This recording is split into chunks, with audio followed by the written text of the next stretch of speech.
mwingine anakuambia ukiamka hakikisha kwamba unakunywa glasi moja ya maji. Kisha maji ya moto. Sasa wewe umeamka usitafute maji usifanye nini tufanyeje? Manake wataalamu huku nje wengi sana. Sasa wewe manake wewe ni mtaalamu wa lishe.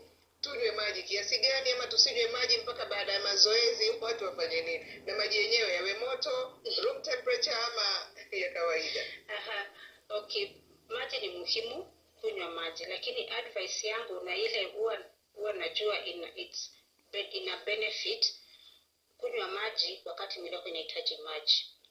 Kwa sababu tuko na tabia mtu ako na kibuyu the whole day anasip, lakini the whole day vile anasip ndivyo anaenda kwa choo. Kwa hivyo maji yatumiki kwa mwili, yanapita tu.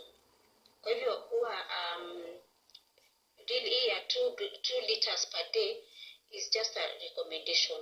It's not ndio nasema nutrition si